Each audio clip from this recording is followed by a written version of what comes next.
Con esto querría darle la palabra al diputado de la Nación, Fernando Pino Solanas. Muchas gracias y felicito a los organizadores de este evento tan necesario y en este ámbito de la Facultad del Salvador. Yo voy a continuar con algunas de las ideas centrales de mis colegas que están acá en la mesa. Rubén hablaba de batalla cultural y Julio hizo el cuadro histórico y le faltó colocarle la frutilla. Hizo el diagnóstico del más rancio colonialismo. El modelo agrominero exportador es un modelo neocolonial en versión siglo XXI. Sigue habiendo la misma contaminación política. Esto se inicia con contaminación de las estructuras o las capas dirigentes de las provincias, las nacionales también, y por supuesto con operaciones de seducción de comunidades azotadas por el flagelo de la miseria estructural de siempre, que compran la idea de salir del hoyo negro y conseguir trabajo y bienestar. Todos sabemos cuál es la realidad, que sigue siendo la misma pobreza.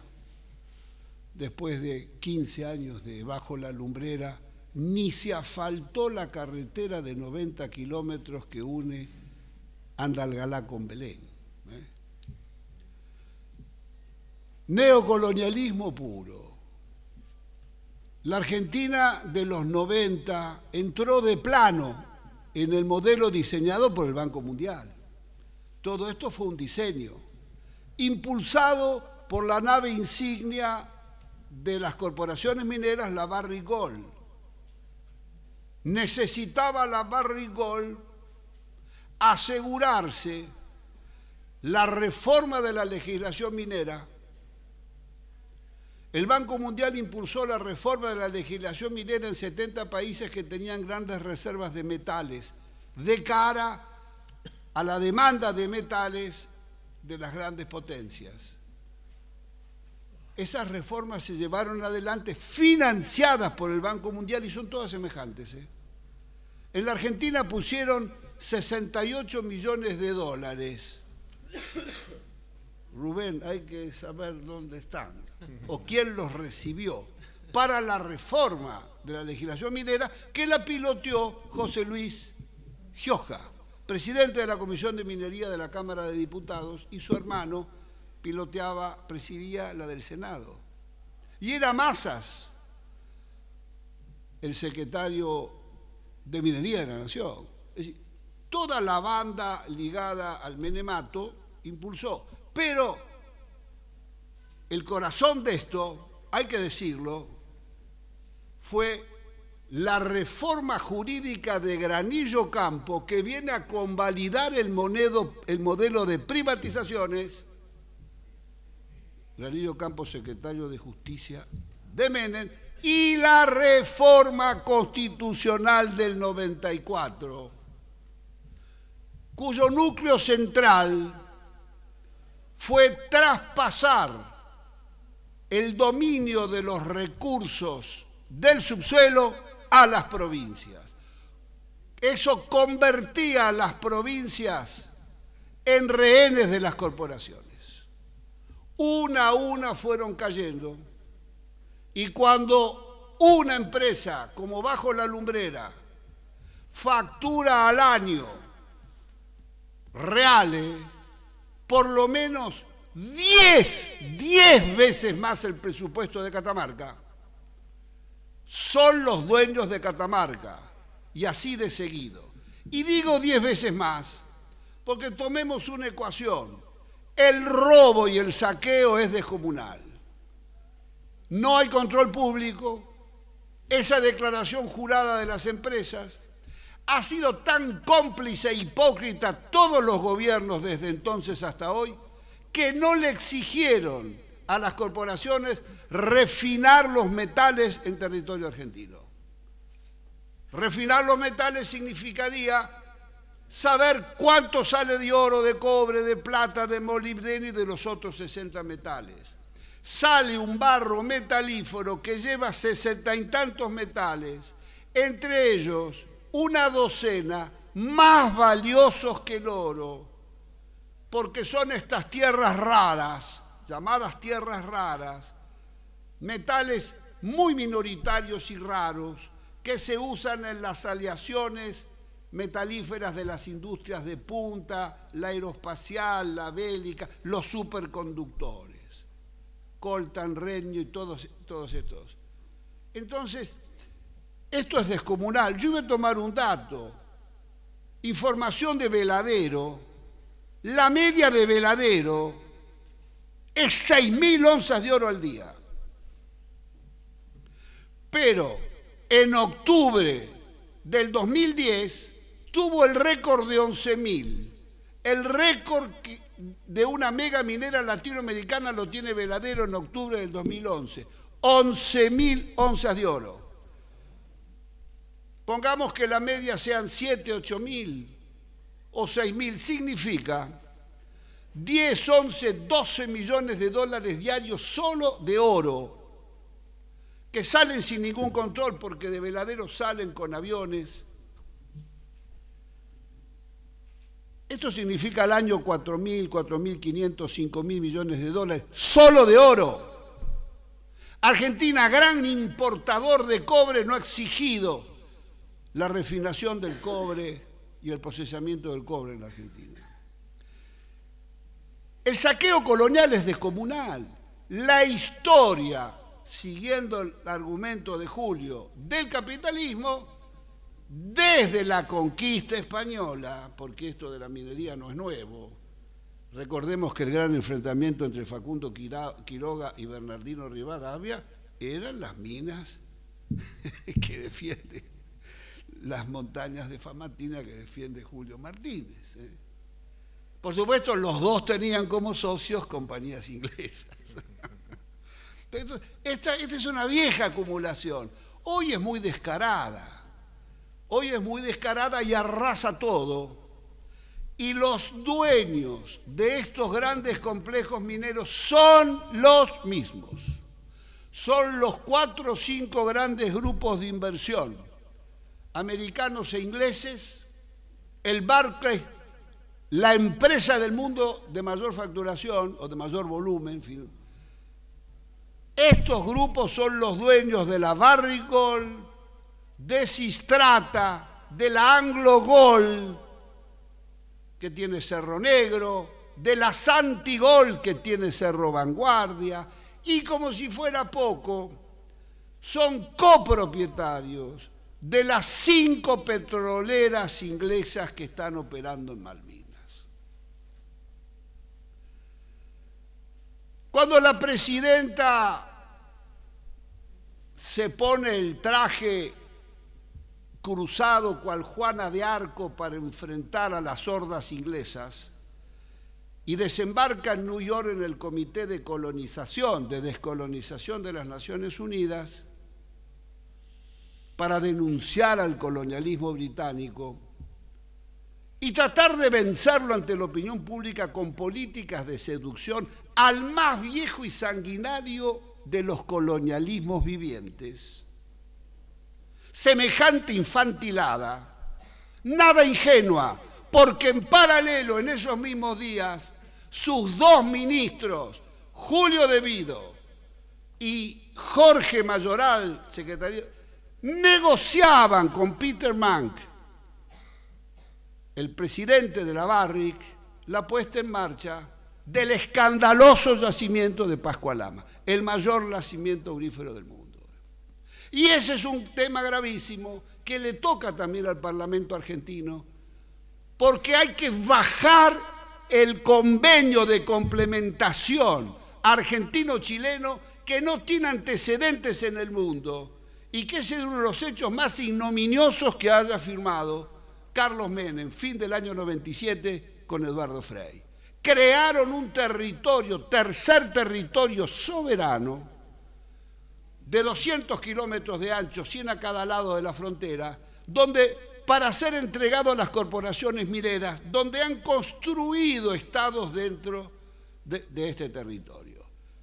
Ahora, para ir terminando, vamos a pasar a cómo contestamos esto.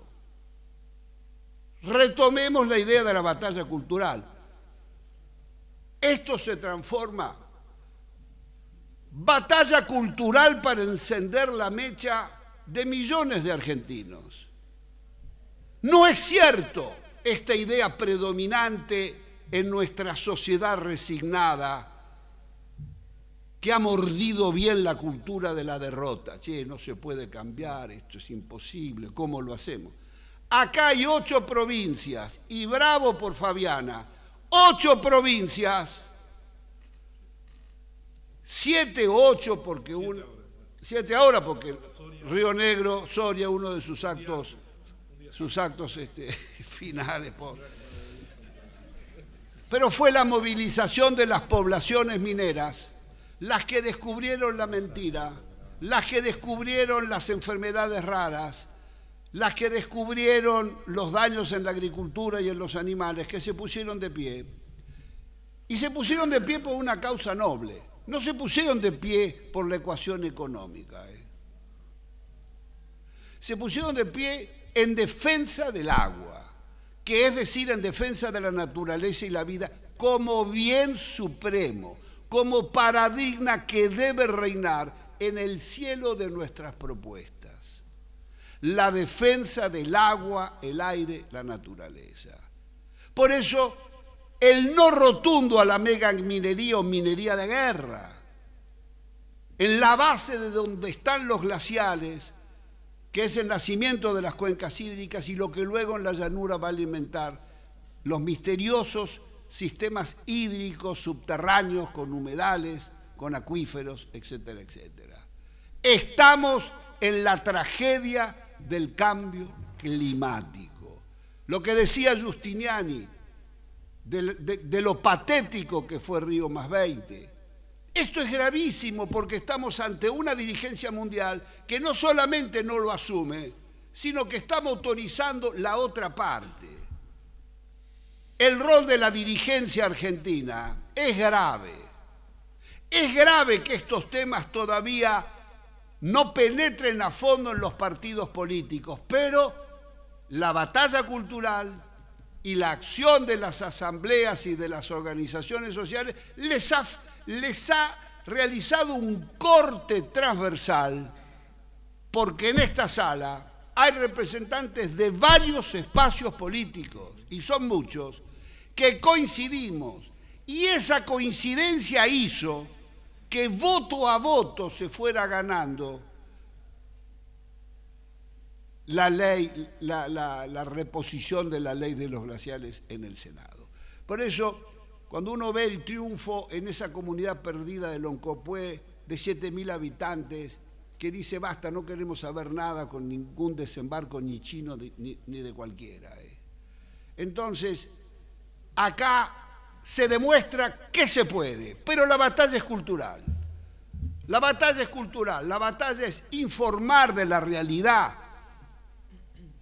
de este tipo de minería de guerra y por supuesto, nos faltan muchísimas batallas más todavía para dar, y estas batallas culturales siempre terminan en batalla política. Ojo a ese error grande de muchas organizaciones o militantes sociales de creer que lo social no puede articularse con lo político. Atención, las leyes se ganan voto a voto en las dos cámaras. Muchas gracias.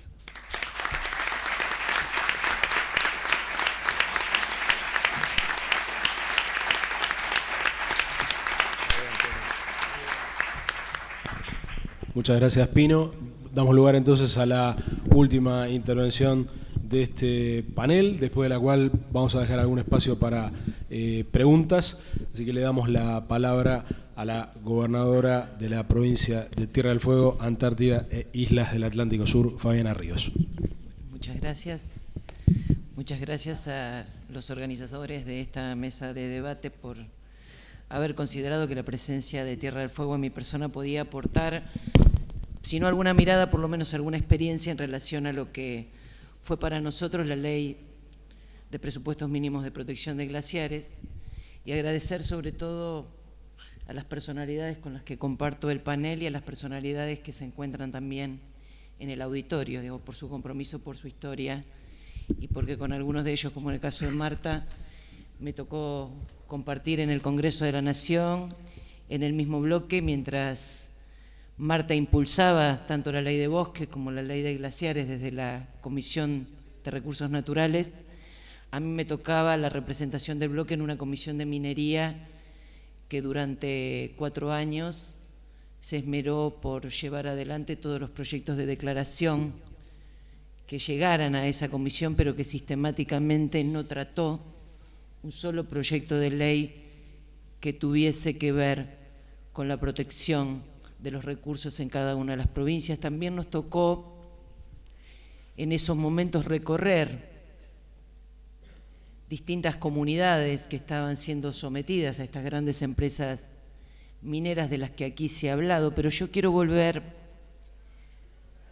al tema que nos convoca, que es la de los presupuestos mínimos de protección de glaciares, porque me toca participar del Parlamento argentino, para mi sorpresa, el 27 de septiembre del año 2011, de una convocatoria donde tenía que desmentir un supuesto acompañamiento a una ley o a un proyecto de ley que se pretendía realizar en algún lugar que yo desconocía, y que creo que quienes me adjudicaban en ese lugar en realidad desconocían lo que se estaba haciendo en la provincia de Tierra del Fuego. Sale una solicitada el 20 de septiembre, si mal no recuerdo, donde en un enfrentamiento muy bien montado de las provincias cordilleranas con el resto del planeta, ya no era de la Argentina, con el resto del planeta, una cruzada de provincias que se veían afectadas en su autonomía, en una discusión y en una tensión absolutamente falsa, en una discusión completamente falsa, porque lo que se estaba discutiendo aquí era una ley de presupuestos mínimos, que es el piso mínimo, reitero esta palabra, mínimo, a partir del cual un Estado nacional soberano determina las pautas del cuidado medioambiental, cuando la Constitución del 94 fijó el derecho a vivir en un ambiente sano como derecho garantizado en esa Constitución. Y a partir de allí se ponía simbólicamente, con una brutalidad enorme, la discusión de la minería cuando estábamos hablando del agua, cuando estábamos hablando de un tema que no era competencia de las provincias cordilleranas, sino que era un problema de todo el país, porque lo que se estaba poniendo en juego aquí era la mayor reserva de agua dulce de nuestra República Argentina. La verdad es que frente a esa situación, en momentos muy difíciles en lo que hace a la gestión provincial, la verdad es que arranqué con sorpresa y seguí con indignación. Lo que me parecía que correspondía fue remitirle en ese momento una carta a quien presidía la comisión. Ya había sido el veto a una ley que había tenido un consenso, como aquí ya se ha dicho, histórico, una discusión plural, una discusión donde habían participado los pueblos afectados por la minería y sin embargo había tenido como resultado un veto. Pero en cualquier caso tampoco es eso lo que estamos discutiendo sobre una ley sancionada cuyo cumplimiento no está sujeto a la voluntad de los representantes políticos. Y aquí rescato algo que se ha dicho y que lo ha dicho tanto Rubén como que lo ha rescatado Pino, y que es lo de la batalla cultural, porque creo francamente que la batalla cultural hay que darla en dos sentidos. En el primer sentido, en lo que es el cuidado de un medio ambiente sano con responsabilidad a las futuras generaciones. Y la segunda batalla cultural, y esta sí me parece fundamental, es la asignación de responsabilidades políticas a quienes ejercen cargos públicos y que por lo tanto están obligados al cumplimiento de las leyes. No sé si era Arturo Jauretche el que decía que no le preocupaba tanto los gringos que venían a sacar los recursos como el argentino que estaba dispuesto a entregarlos. A mí me preocupa lo mismo, porque a veces el uso de la palabra presión es la mejor excusa para no hacerse responsable de lo que tiene que ver con el cumplimiento de las leyes, porque estamos hablando aquí no de un veto de una ley que no fue ley, porque existió un veto, sino que estamos hablando del cumplimiento de una ley que dio el Parlamento de la Nación y que por lo tanto todos los gobernadores, legisladores, concejales, intendentes, responsables de recursos naturales, desarrollo sustentable o como quiera que se llame en cada una de las provincias, está obligado a cumplir o denunciar judicialmente y atenerse a las consecuencias, como este fallo de la Corte Suprema que le ha dicho a Olavarric que no puede, o sea, en un fallo durísimo, durísimo en términos jurídicos, que no puede apelar a cualquier argumento para incumplir con una ley dictada por el Parlamento Nacional. Y me parece que allí también tenemos que dar una batalla cultural, porque es muy difícil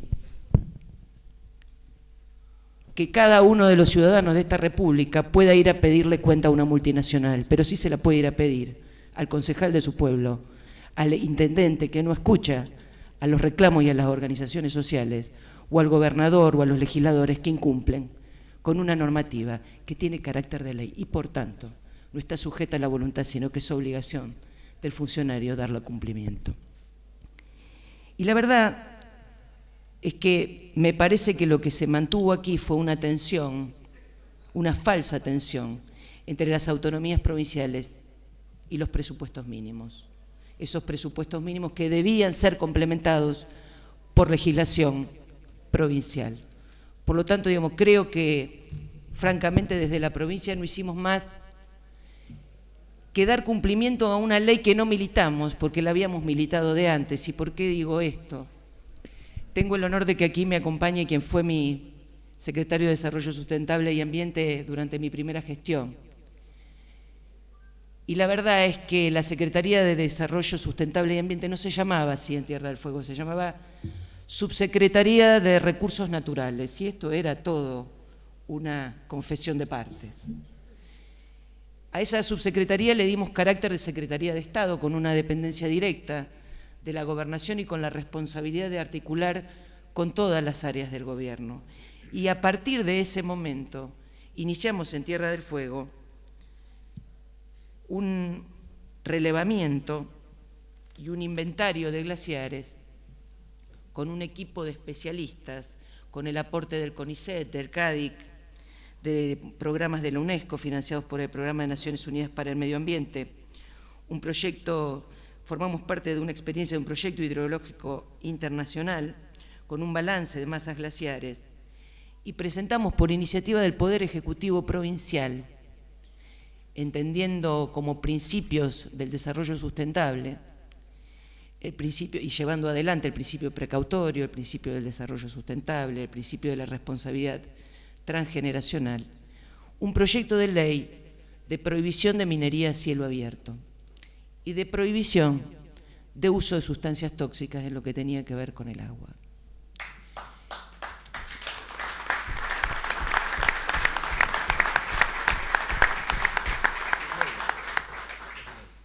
Ese proyecto se transformó en ley en septiembre del año 2011 en la provincia de Tierra del Fuego. La ley 853 prohíbe el desarrollo de la minería a cielo abierto con el uso de sustancias tóxicas, porque en Tierra del Fuego, salvo que nuestra gente nos diga lo contrario, y si dice lo contrario, algo habrá pasado y algo habremos hecho mal, la preservación del ambiente, del paisaje y del recurso agua es una cuestión estratégica primordial y así ha sido definida políticamente por los distintos consejos, que en tal sentido el Consejo de Medio Ambiente, con la participación de todos los actores, lo ha definido.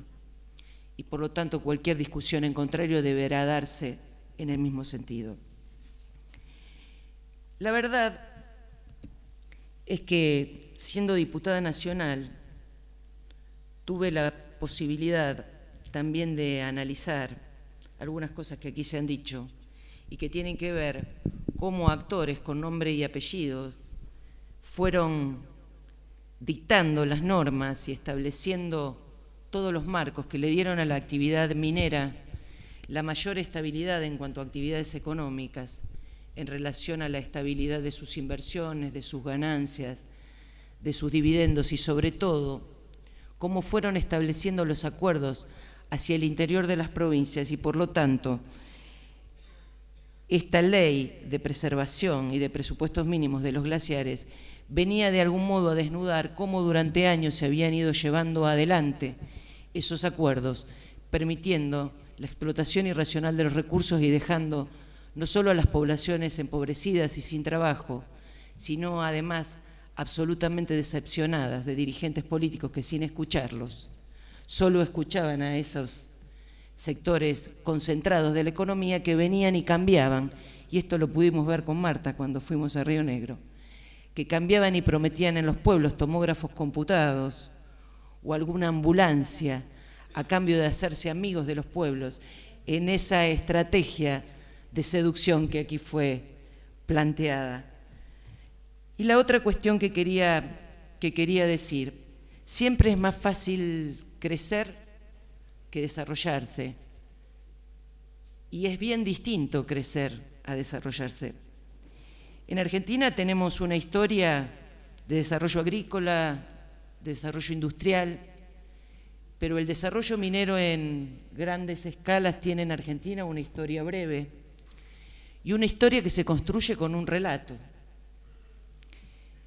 Cada vez que hablamos de la recuperación de la industria, de ver cómo hacemos para que la actividad agropecuaria se recupere en términos de integración económica, generación de puestos de trabajo, incorporando en los últimos 15 años, 20 años el concepto de sustentabilidad ambiental, estamos diciendo algo que además nos trae algo que es un recuerdo de lo que fue, de lo que puede ser y de lo que debería ser.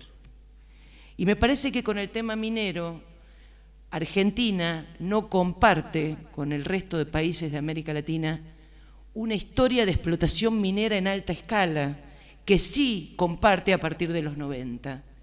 Ese relato histórico de construcción del desarrollo extractivo lo construimos con palabras, lo construimos con símbolos, y por lo tanto es fundamental que la cuestión de la discusión de la actividad extractiva minera se lleve adelante, como aquí también fue dicho, por millones de ciudadanos, porque estas actividades se llevan adelante en esos pequeños pueblos del interior que pocas veces ganan las grandes pantallas, ganan los grandes medios y se transforman en esos problemas que llevan horas y horas de televisión y discusión pública. Es responsabilidad de los dirigentes que se encuentran en las grandes ciudades poder difundir que la cuestión de los glaciares, como la cuestión de la minería, no es un problema de las provincias cordilleranas, es un problema, por un lado, de construcción del desarrollo nacional y por otro lado, es una discusión de cómo vivimos, cómo nos desarrollamos y cómo preservamos los recursos para garantizarle la vida a las generaciones que vienen. Y reitero la cuestión de la batalla cultural.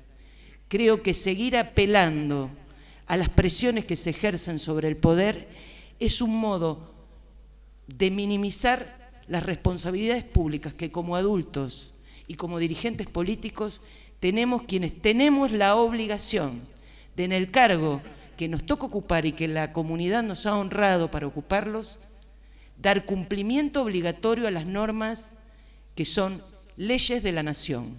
La ley de glaciares es una ley de la nación y debemos exigirle cuentas a nuestros representantes y quizá a esos argentinos a los que Arturo Jauretche les tenía miedo. Muchas gracias.